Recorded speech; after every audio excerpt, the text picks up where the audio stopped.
I am absolutely going to testify. I won't even say his name. He is an evil being and is going to pay. I think that I was just, living in this shame, living in all this sort of stuff of my past, and I wasn't able to move on. It was hard for me being that young and being in the industry and not knowing where to turn, and everyone, telling me they love me and, just turn their back on you in a second. Combs allegedly planned and controlled the sex performances, which he called freak-offs, and he often electronically recorded them. The freak-offs sometimes lasted days at a time. The courtroom fell silent as Diddy's composed facade suddenly cracked his fists, clenched, his jaw tightened, and everyone present could feel the tension escalate when Justin Bieber's name echoed through the room.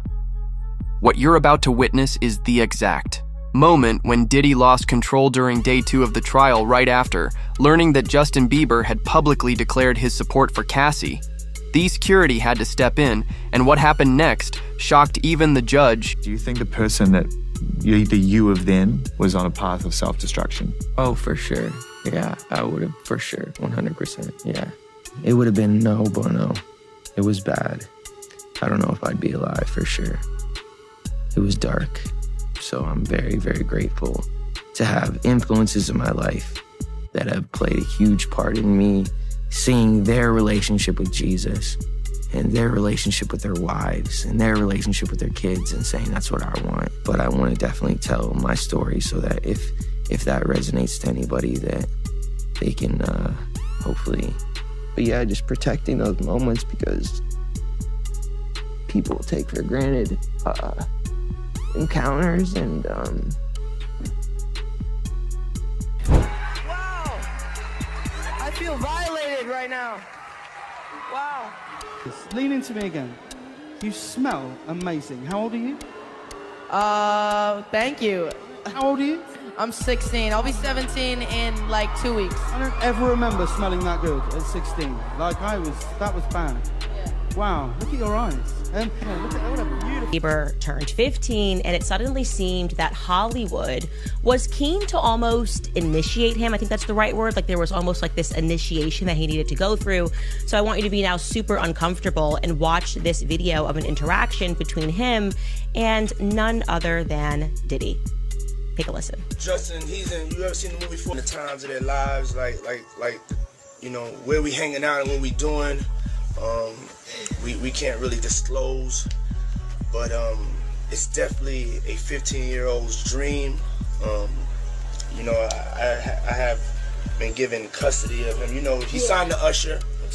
I had legal guardianship of Usher when he did his first album. I did Usher's first album. I don't have legal guardianship of him, but for the next 48 hours, he's with me. So and we gonna go full. Young Justin Bieber, who was signed by Usher, involved with Scooter Braun. Now all of a sudden he's being put in the hands of Diddy, who, it is true, he became the legal guardian for Usher. You can look up all of the allegations of what Diddy did. The allegations are essentially that Diddy very much initiated Usher. As we are going through these lawsuits and Diddy is in prison, we are recognizing that everybody knew. This was an open secret about what Diddy was doing. So it just begs the question, who allowed Justin Bieber to be in the presence of this man, knowing what he was up to? Started with. This weird calm in the courtroom Diddy walked, and surrounded by his expensive legal team acting all confident. But if you looked closely at his eyes, something was just off. He kept scanning the room like he was looking for someone who might jump out at him. Security wasn't normal that morning either. They added extra guards near Diddy's table, not the usual, set up for a celebrity trial. One guard stood directly behind his chair, another by the aisle. It's almost like they got a tip that something might go down then. Cassie walked in, and everyone's head turned. She wore this simple black dress with a white collar, nothing flashy, but it made a statement her friends formed. This protective circle around her, walking her to her seat like bodyguards. The contrast was clear. Diddy with paid security, Cassie with loyal friends, their only interesting part. Diddy couldn't stop checking his phone. He kept pulling it out, scrolling with his thumb. Then his face would get darker each time. At one point, his lawyer actually had to reach over and take it from him. That's when I noticed Diddy's hand was shaking. Meanwhile, the prosecution team was acting super weird. They kept passing notes and whispering behind folders. One prosecutor would show something on her tablet to another, and they'd both nod like they just got the final piece of a puzzle. They knew something big was coming. Diddy's main lawyer tried calming him down at least 3 times before the judge even arrived. He'd lean over, say something in Diddy's ear, and put his hand on Diddy's shoulder, but Diddy wasn't having it. He shrugged the guy off every time, once so hard that the lawyer actually had to steady himself on that. When the judge walked in her face, told the whole story on day 1, she was all business. But relaxed today, she looked like a principal who just got told the troublemaker was planning something bad. Her eyes went straight to Diddy's table and she whispered something to her clerk that made him nod and pick up his phone. What nobody in that room knew yet was that Diddy had seen something on social media just minutes before court started, something that would make him completely lose it in front of everyone. His team tried to hide his phone, but it was too late. He'd already seen what Justin Bieber posted. The bailiff called everyone to order, and you could feel the tension building with every word. The jurors must have felt it too, because they kept looking at each other, confused about why everyone seemed on edge. One juror even asked for water, her hand visibly shaking as she took the cup. Diddy sat there, his leg bouncing under the table, a vein in his forehead starting to show. His lawyer kept placing legal papers in front of him, trying to distract him, but Diddy just pushed them away. He stared straight ahead, his breathing getting heavier by the minute. It was like watching someone try to hold back an explosion. The whole room knew something was about to happen. We just didn't know what would set him off, or how bad it would be when it did. The clock on the wall seemed to tick louder as everyone waited for the inevitable. Diddy's perfect image was about to shatter in front of the entire courtroom interview. Yeah, so, I just want to protect her, you know? I don't want her to lose it. I don't want her to, go through anything I went through. I don't wish that upon anybody. So, if she ever needs me, just think about how young I was and so impressionable. And you have everybody telling me how awesome I am at all times, and It's like taking a kid and putting a kid in a room full of nothing but sweets. Right. And just saying, I'll be back in 2 days. Exactly. I just want people to understand, the psychology behind why I potentially could have problems in my life. In time, let's talk about the fact that Combs' co-defendant in a civil case, a case, by the way, that accuses him and this co-defendant, another A-lister, of rape.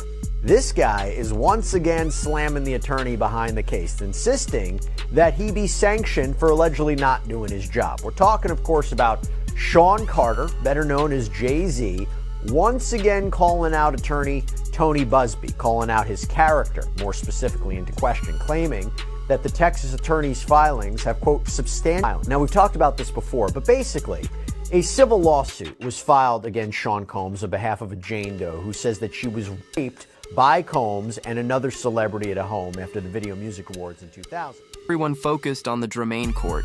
Something huge happened online. Justin Bieber dropped a social media bomb that nobody saw coming right in the middle of trial proceedings. Bieber posted a statement supporting Cassie that sent shockwaves through the music industry and into that courtroom. The whole thing hit especially hard because Bieber and Diddy go way back. Remember those videos of teenage Bieber hanging out at Diddy's parties? Diddy used to call himself Justin's mentor and big brother. He even bragged about helping shape Bieber's career. That history made this public statement feel like the ultimate betrayal. This wasn't some vague sending love and support message either. Bieber got specific. He wrote about being Diddy's reaction and outburst at industry parties, where he personally witnessed Diddy's behavior toward Cassie. He mentioned seeing Diddy grabbed Cassie's arm too hard at an after-party. In 2015, he described Diddy cutting Cassie off mid-sentence and speaking for her during interviews. These weren't rumors. These were first-hand observations during the first court recess. The posts spread like wildfire. People in the courthouse hallways huddled in groups, showing each other their phones. One court officer had to remind everyone to turn their devices off before re-entering. Legal assistants sprinted screenshots for attorneys to review.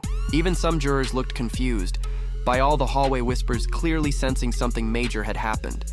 The post included this powerful old photo that spoke volumes. It showed Bieber and Cassie at some music event from years ago, both smiling. But if you looked at Cassie's eyes, there was something there. Bieber's caption said he'd always respected Cassie's strength and was sorry I didn't speak up sooner. For Diddy. The timing couldn't have been worse. Bieber's 270 million followers saw that post within minutes. News sites were already running headlines. This wasn't just celebrity gossip anymore. This was a massive star with credibility taking a clear side. During an active trial, court reporters went crazy. One woman literally ran out of the courtroom to call her editor. Another was frantically typing on her laptop. A reporter from a major network mouthed, "Did you see it?" to his colleague across the aisle. Everyone knew. This changed everything about how the public would view this case. The whispers got so loud that one of the bailiffs had to ask people to quiet down. People kept showing each other their phones like they couldn't believe what they were seeing. Some looked directly at Diddy trying to figure out if he knew. Others watched Cassie, who maintained perfect composure, despite surely hearing the commotion. What made Bieber's statement so powerful was the specific language he used. He called Cassie brave and truthful, and wrote that certain behaviors I witnessed years ago troubled me deeply, but I didn't understand the pattern they represented.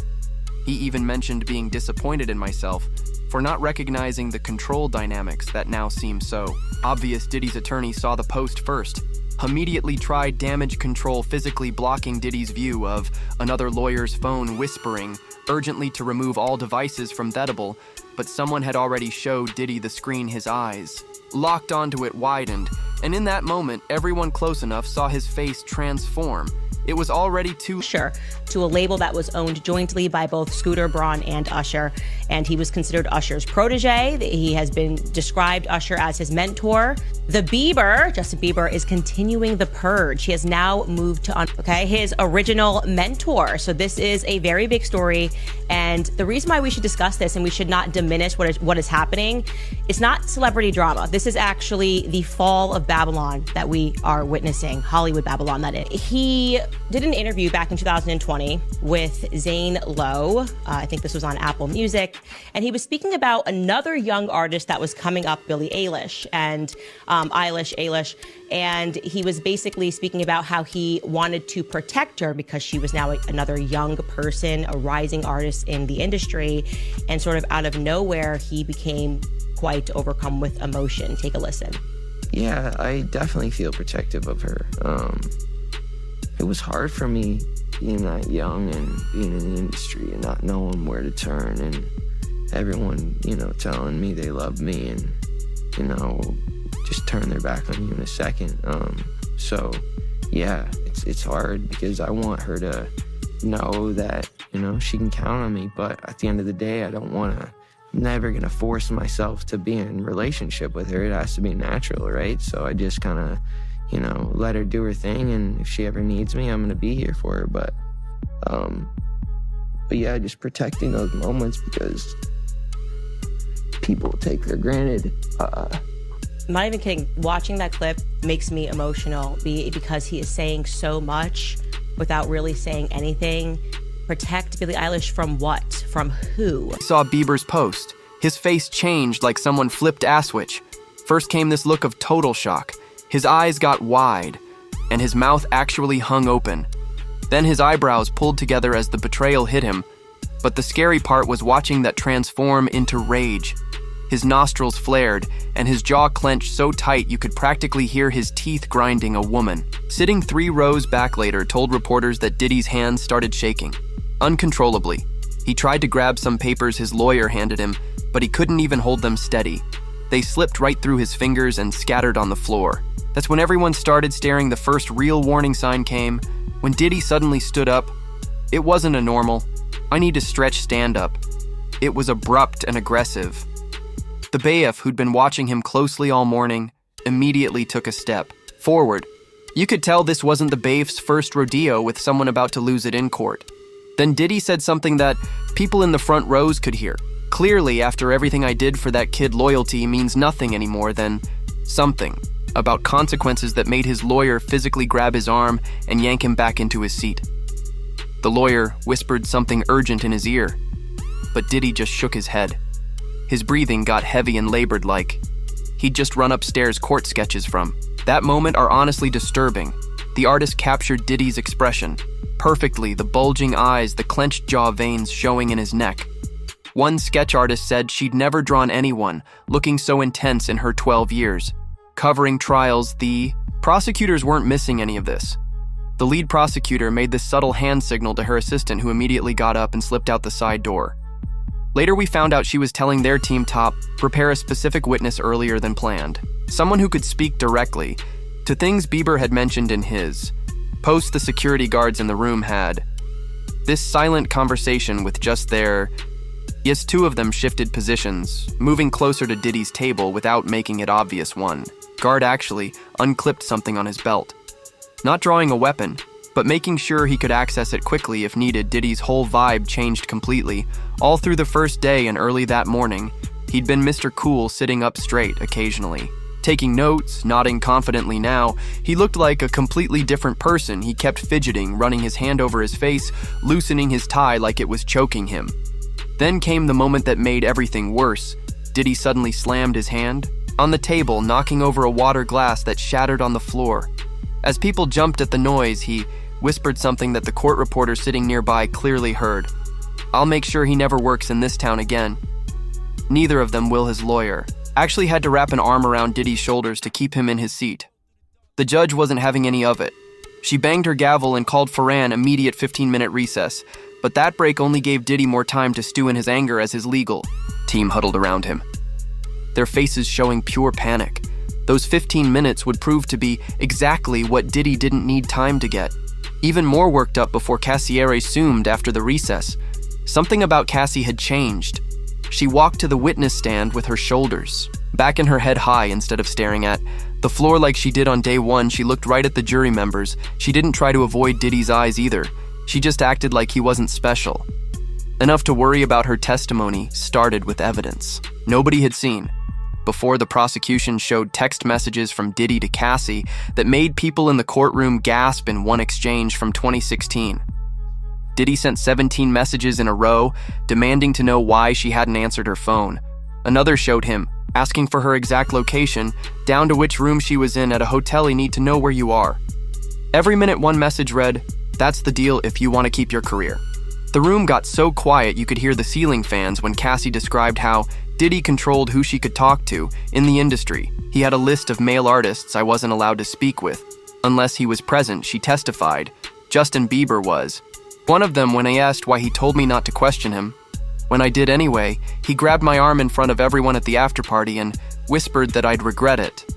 Cassie's judge's response and security changes, voice never shook or wavered. She spoke clearly about being isolated, monitored, and controlled. The pattern she described matched exactly what Bieber had just shared online. The monitoring, the public control, the private threats, each details he provided backed up his statement, making it seem like they had coordinated stories. Though Cassie testified she hadn't spoken to Bieber in years, when the prosecutor asked why she hadn't come forward sooner, her answer hit hard. "He told me. Nobody would believe me. He said he controlled who worked in this industry and who didn't. I watched him make calls that ended people's careers." Two jurors visibly reacted. One woman wiped tears while an older man wrote something down and underlined it 3 times. The bombshell moment came when prosecutors played hotel security footage from 2018. The video showed Cassie trying to speak to a male artist in a hotel lobby. Then Diddy appeared, put his arm around her and led her away. The body language matched exactly what she'd just described. Diddy immediately leaned over to his lawyer, whispering frantically and pointing at the screen. Cassie referenced specific events with amazing detail, dates, locations. Who else was present? March 8, 2017 at the Standard Hotel in New York, June 22, 2017 at his house in Miami, September to 12th, 2018 backstage at the VMAs. Each time she named a date. Diddy's lawyer frantically flipped through his notes, looking increasingly worried. She mentioned that other witnesses had been afraid to speak up, but were now contacting her lawyers after seeing Bieber's support. "My phone hasn't stopped with messages from people saying they're ready to tell what they saw," she said. Then came the statement that made Diddy completely lose control. Cassie testified that after she once spoke to Bieber at an industry party, Diddy pulled her aside and said, "Even Justin knows what happens to people who cross me." With Bieber now publicly supporting her, this threat suddenly looked incredibly damning as Cassie continued testifying you could literally watch Diddy falling apart. Each new detail that connected to Bieber's statement made him fidget more, whisper more, urgently to his lawyer, and look more panicked. The confident music mogul was disappearing right before everyone's interview. Sean Combs' lawyers argued that under the federal rules of criminal procedure, electronic data that is in the government's possession, Judge Subramanian denied the defense's motion to amend the protective order, but without prejudice, meaning this issue could be revisited. So Subramanian's order reads, quote, while the government objects to handing the videos over, they provide several options for a defendant to consider that would permit the defense to view the videos, access the information they're looking for, and even allow them to manipulate the video. It was hard for me being that young and being in the industry and not knowing where to turn, and everyone, telling me they love me and, just turn their back on you in a second. So if she ever needs me, I'm gonna be here for her, but yeah, just protecting those moments because people take for granted encounters, and I just want to protect her, I don't want her to go through anything I went through. I don't wish that upon anybody. Yeah, if she ever needs me, I'm just a call away. Do you realize how important your story is? Every time I have a conversation with someone who's been through this unique type of experience, I'm searching for some kind of truth that can help. I commend you for going there and asking the tough questions and the things that people don't want to talk about, and they don't want to go there because it's revealing, and I want people to take a look at my story, and hopefully my words can make a difference. Just when everyone thought things couldn't get more intense, the prosecutor walked to the center of the courtroom with a folder, Your Honor. We'd like to present evidence that directly contradicts Mr. Combs' claim that Ms. Ventura fabricated these allegations recently. She pulled out her tablet and connected it to the courtroom display system. The screens around the room lit up with text messages between Justin Bieber and Cassie from 2017. The prosecution zoomed in on one exchange that made several jurors lean forward in their seats. Cassie had written, I don't know what to do anymore. He monitors everything. He said, if I talk to anyone, he'll make sure I never work again. Bieber's response read, this isn't normal, Cass. What he's doing isn't okay. You need to talk to someone who can help. The moment those messages appeared, Diddy shot up from his chair. The sound of it scraping across the floor made everyone jump. His face was bright red, his eyes bulging. The composed music mogul was completely gone. His attorney grabbed his arm, trying to pull him back down. Sean, don't do this. He whispered loud enough for the front rows to hear, but Diddy wasn't listening. He actually shoved his lawyer's hand away so hard the man stumbled backward. This is all lies, Diddy shouted, pointing at Cassie. You know damn well that's not. What happened? Where's your loyalty? After everything I did for you, his voice got louder with each word. You're making this all up, both of you.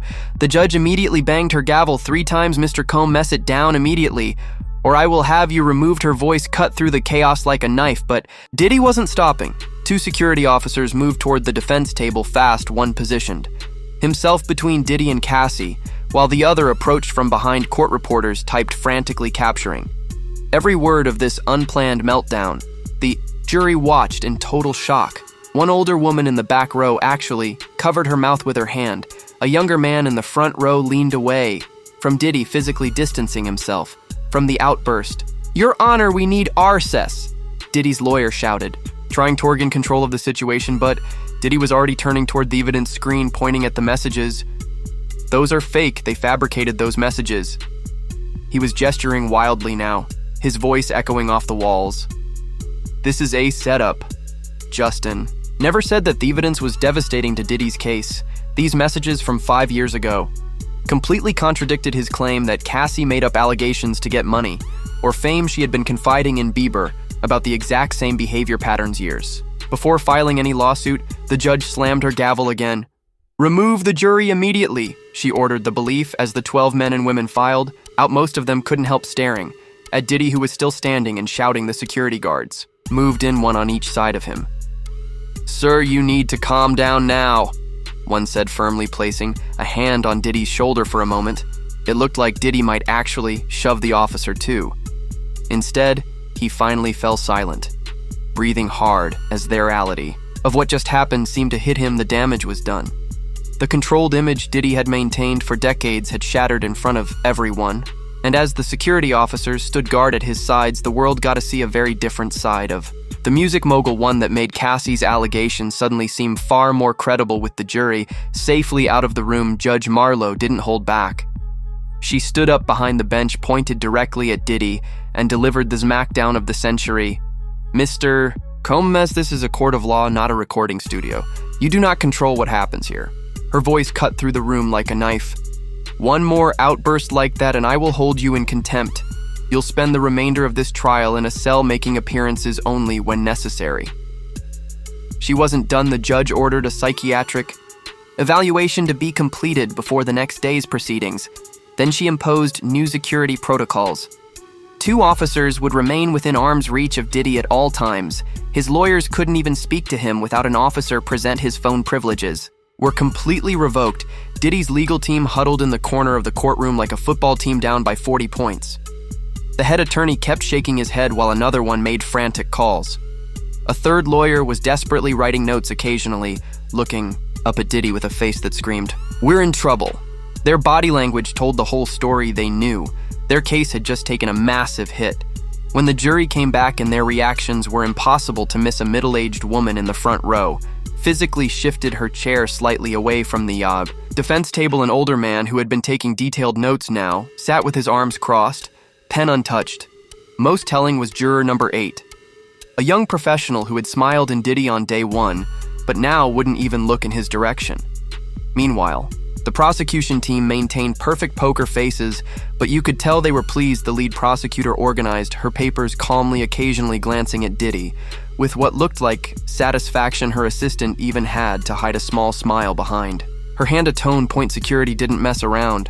For the rest of the day, 2 officers stood directly behind Diddy's chair, not even pretending to be casual anymore. Another stood at the courtroom door, hand resting on his belt. The message was clear to everyone: they weren't taking any chances with Diddy's behavior.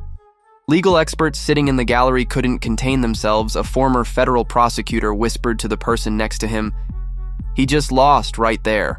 Law professors who'd come to observe the case were writing frantically in their notebooks. One defense attorney from another high-profile case shook his head and muttered, "Amateur hour." Through it all, Cassie was a statue of composure. She sat with perfect posture, hands folded in her lap, expression neutral when Diddy had his outburst. She didn't flinch, didn't react, didn't give him the satisfaction of showing fear. The contrast couldn't have been more striking: her complete control versus his total lack of it. As day 2 wrapped up, the difference from the morning was dramatic. Diddy had strutted in like he owned the place, designer suit, crisp smile, confident. Now he shuffled out with his tie loosened, surrounded by lawyers who looked like they'd aged 10 years in one afternoon. His eyes stayed on the floor, avoiding the reporters who packed the hallway. The most revealing moment, when Did's main lawyer put his hand on his client's back to guide him out. Diddy shrugged it off just like he had that morning. But this time, it wasn't from confidence. It was from defeat. What we saw in that courtroom wasn't just about evidence. It was about character. Cassie stayed calm and strong while Diddy completely fell apart. When Justin Bieber took her side, their true personalities came out under pressure. Let's be real, the jury watched Diddy lose control and threaten people in open court. That moment probably decided this case already, no matter what other evidence shows up later. The biggest question now, who else will speak up? Justin Bieber just broke the unspoken celebrity rule of protecting each other. That door is wide open now, and more stars might walk through it against Diddy.